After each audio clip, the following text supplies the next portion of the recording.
पड़ रहे हैं पंजाब में। यार वो तो कमजोर लोग हैं, वो क्या करेंगे? और आपके खिलाफ ईडी इस्तेमाल कर सकते हैं, आपके खिलाफ इनकम टैक्स इस्तेमाल कर, लेकिन उन्हें पता नहीं है सरकार का भी एक जो कर्मचारी है वो 50 लाख के बॉन्ड भरवा रहा से किसानों से कि आप किसान आंदोलन में भाग नहीं लेंगे। तो क्या ये चीजें सुप्रीम कोर्ट को दिखाई नहीं दे रही? वीडियो में कही गई बातों का फोरम से कोई लेना देना नहीं है। वक्ता के निजी विचार हैं। हमारा मकसद आप तक हुबहू जनता की आवाज़ पहुंचाना है। अगर इस वीडियो को लेकर कोई विवाद होता है तो इसके लिए फोरम जिम्मेदार नहीं होगा। बीजेपी नेता गिरिराज सिंह का बयान आया, रागिनी तिवारी और इन सबके बाद ये सारे के सारे कीड़े मकोड़े हैं, इनकी क्या बात करनी है? ये जब बोलेंगे गलती बोलेंगे, इसकी कोई चिंता नहीं।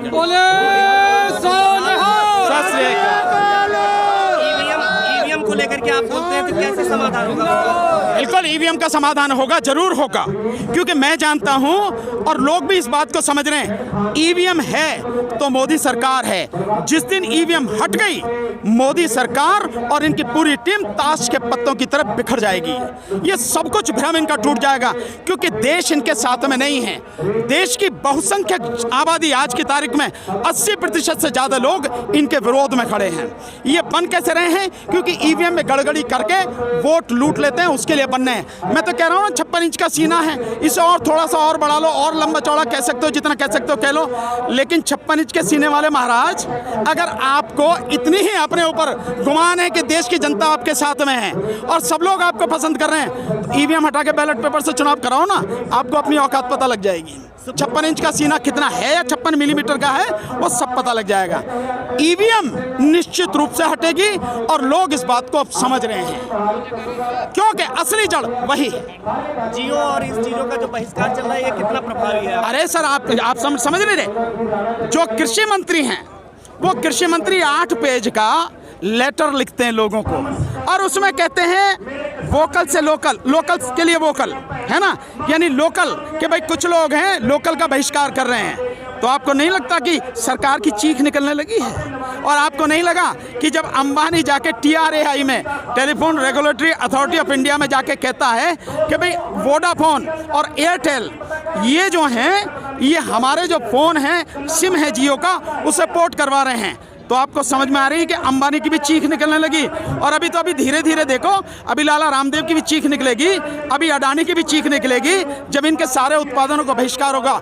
क्योंकि मैं आपके माध्यम से कहना चाहता हूं साथियों, जो भी लोग यहाँ नहीं भी आ पा रहे हैं, कोई दिक्कत नहीं, वैसे तो आना चाहिए, एक दिन तो जरूर आओ, हफ्ते में नहीं तो महीने में एक बार जरूर आओ यहाँ पर उसके बावजूद ही अगर घर में हो तो अंबानी, अडानी और लाला रामदेव, इनके जितने भी जो सारे प्रोडक्ट हैं, इनका पूरी तरह से बहिष्कार करके इस आंदोलन का साथ दो।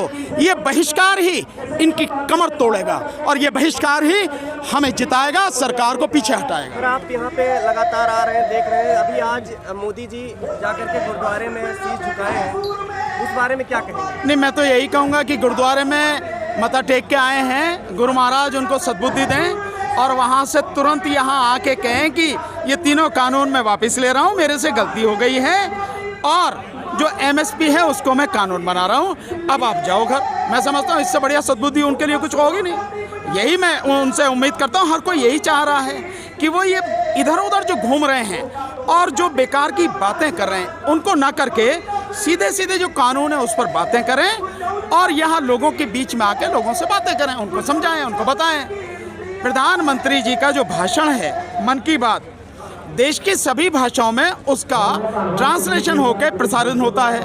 तो इन कानूनों का भी 23 पेज के ही तो कानून है कुल, इनका भी देश की सभी भाषाओं में ट्रांसलेशन करके लोगों तक पहुंचाओ ना। आप लोगों को बताओ कि ये कानून है, आप करो, बात बढ़िया, बात खत्म। लेकिन आप कर नहीं सकते, आप अलग अलग चीज़ें कर रहे हैं। तो मैं तो यही कहूँगा कि उनको सद्बुद्धि मिले, गुरु महाराज का आशीर्वाद उन पर रहे और उनको सद्बुद्धि मिले, यहाँ के इस कानून को ख़त्म करें कि तीनों कानून ख़त्म और मैं MSP को कानून बना दिया। लेकिन वो तो समझा रहे हैं ना, अभी तो वो बात कर रहे हैं कि कैसे समझाया जाए, कैसे जोड़ा जाए। देश को समझाने की ज़रूरत नहीं है, मोदी जी को खुद अपने आप को समझने की, अपनी पार्टी के लोगों को और RSS के लोगों को समझाने की ज़रूरत है। देश समझता है कि जो कानून आपने बनाए हैं वो देश को तबाह और बर्बाद करने वाले कानून हैं। इसीलिए आप कानून पे बात नहीं करते, आप अलग अलग बातें करते हैं कि एमएसपी पर रिकॉर्ड खरीदी हुई है, हम 6,000 रुपये सालाना किसानों के खाते में डायरेक्ट कर रहे हैं, हम देश का भला हो जाएगा। ना ना नहीं, ये बात ना करो, कानून की बात करो। आप कानून की बात तो कर नहीं रहे, तो इधर उधर की बातें ना करके कानून की बातें करो। वही मोदी जी नहीं कर रहे हैं। जो भीड़ आ रही है, दिखा रहे हैं कि हमारी सभा में भीड़ हो रही है, लोग किसान समर्थन कर रहे हैं इस बिल का। कितने दिन से जान दो बीजेपी को और इन पार्टियों को, ये तो किराए की भीड़ है। बीजेपी वाले तो वैसे भी 500 रुपये दे के लेके आते हैं इनको भीड़ को, और रोटी खिलाने का लालच दे के लेके आते हैं, और उसके बावजूद भी जितने लोग आने चाहिए वो नहीं आते है, नहीं है। और उसी भीड़ में से जब सम्मेलन खत्म हो जाता है और उनसे पूछा जाता है कि आप कहाँ से आए, तो कहता है किसान, मैं कटनी से आया हूँ। किसान आंदोलन जो चल रहा है आप उसके समर्थन में, हाँ बिल्कुल सही है किसान आंदोलन, मैं उसके समर्थन में हूँ। फिर दूसरे किसान से पूछा जाता है, वो भी कहता है किसान आंदोलन सही है, मैं उनके समर्थन में हूँ। ये सारी जो चीज़ें हैं, उन्हीं की मीटिंग में, उन्हीं के सम्मेलन में जो लोग हैं वो जब किसान आंदोलन के समर्थन में हैं, तो बाकी सारी चीज़ों को आप समझ लीजिए कि क्या हालत है। और वो तब है कि जब किराए की भीड़ है, वो खरीद लेके आई गई भीड़ है 500 रुपये के हिसाब से, और बाकी बीजेपी के जो है कार्यकर्ता हैं, तो उसका क्या करना। यहाँ देखो आप, भीड़ किसे बोलते हैं और संघर्ष करने वाले लोग किन्हें बोलते हैं इस आंदोलन में। देखो यहाँ सिंगू बॉर्डर पे, और यहाँ के बाद आप जाके देखो अपने टीकरी बॉर्डर पे, थोड़ा सा और आगे जा सकते हो तो देखो जो राजस्थान बॉर्डर जो जयपुर वाला जो है वहाँ जाके देखो, यहाँ लोग अपने पूरा सब कुछ छोड़ के इस देश को बचाने के लिए यहाँ आए हैं। आज किसान अपनी नहीं, किसान इस देश की लड़ाई लड़ रहा है, पूरे देश को बचाने की लड़ाई, पूरी जनता की लड़ाई लड़ रहा है। ये है लोग, ये है भीड़, और ये है आंदोलन करने वाले संघर्षशील लोग।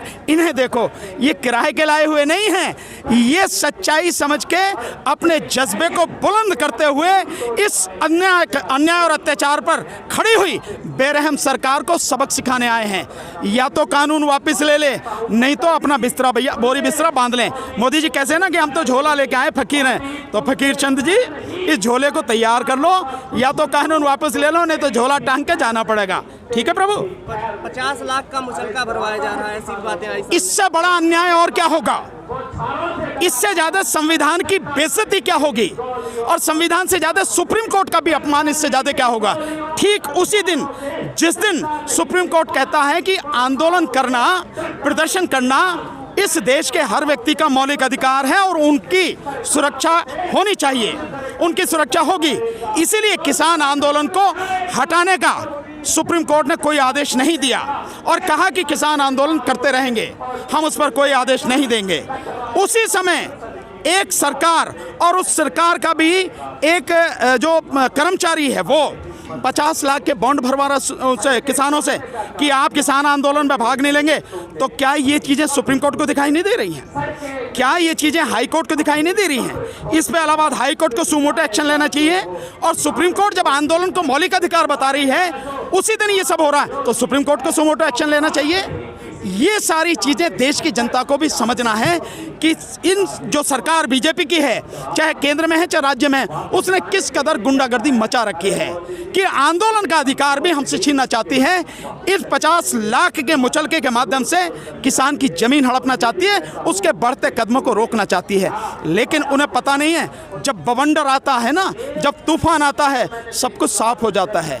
बेहतर यह है कि ये बवंडर इस आपको अपनी चपेट में ले ले, उससे पहले ही किसान जिस बात को लेकर आपके सामने आए हैं उसको माने, इन कानूनों को वापस ले। एक के बाद एक हमला, अभी इनकम टैक्स के छापे पड़ रहे हैं पंजाब में। यार वो तो कमजोर लोग हैं, वो क्या करेंगे? और आपके खिलाफ ईडी इस्तेमाल कर सकते हैं, आपके खिलाफ इनकम टैक्स इस्तेमाल कर सकते हैं, सीबीआई इस्तेमाल कर सकते हैं, और जो भी चीज़ें, लेकिन इनसे कोई फर्क नहीं पड़ता है। यहाँ सारे के सारे लोग, ये सारे के सारे मोदी जी की तरह या मोदी जी की टीम की तरह या अंबानी अडानी की तरह देश को लूट के बर्बाद करके नहीं बैठे। ये मेहनत कश लोग हैं, अपनी मेहनत से आगे बढ़े हैं, अपनी मेहनत से जिंदा हैं और अपनी मेहनत का, ईमानदारी का खाते हैं। क्या ले लोगे आप किस तरह से ये डाल के झुका लोगे? आप इससे भी ज़्यादा, जितना आप में दम हो, बीजेपी आरएसएस में और मोदी जी में जितना दम हो, अंबानी अडानी जैसे आप लाख अगर आप उद्योगपति भी लगा लो तब भी इस आंदोलन को आप हटा नहीं सकते हैं, क्योंकि ये सच्चाई का आंदोलन है, ये ईमानदारी का आंदोलन है और इस देश को बचाने का आंदोलन है। इन सब चीज़ों से कोई फर्क नहीं पड़ता। इससे ये जरूर पता लग रहा है कि मोदी जी अंदर से कितनी बुरी तरह से टूट चुके हैं, बिखर चुके हैं, इसलिए इन सब का इस्तेमाल कर रहे हैं, इसलिए उल्टे उल्टे जो है आरोप लगा रहे हैं। मोदी जी उस समय तो नहीं कहते कि जब लॉकडाउन होता है और लॉकडाउन में यही गुरुद्वारे, यही सिख समाज पूरे देश को खाना खिलाता है, तब तो नहीं कहते कि फंडिंग कहाँ से आ रही है, तब उन्हें नजर नहीं आता। और अब यहाँ एक एक व्यक्ति अपना सब कुछ इस आंदोलन में, इस संघर्ष में, देश को बचाने की लड़ाई में न्यौछावर करने के लिए तैयार है, तब आप कह रहे फंडिंग कहाँ से आ रही है। लगा लो आप में जितना दम हो, हम भी देख लेंगे कि क्या होगा। फंडिंग को रोकने की बात कही जा रही है। अरे कुछ नहीं रुकेगा, ना फंडिंग रुके ना कुछ रुके, क्योंकि फंडिंग हर कोई अपनी श्रद्धा से दे रहा है, उसकी खून पसीने की मेहनत की कमाई है। गुरुद्वारों के लंगर चल रहे हैं यहाँ। मैंने इतना बड़ा आंदोलन, इतना व्यवस्थित आंदोलन, इतना अनुशासित आंदोलन और जहाँ किसी भी चीज़ की कमी नहीं है, अपनी ज़िंदगी में नहीं देखा। बल्कि मैं यहाँ से बहुत कुछ सीख रहा हूँ। लोगों को सीखना चाहिए आंदोलन कैसे किए जाते हैं, और इतना बड़ा आंदोलन तभी चलता है जब उसमें सच्चाई हो, ईमानदारी हो और वो न्याय के लिए किया जा रहा हो, और ये आंदोलन वही है। खबरों में बने रहने के लिए फोरम 4 को सब्सक्राइब करें और नोटिफिकेशन पाने के लिए बेल आइकन दबाएं।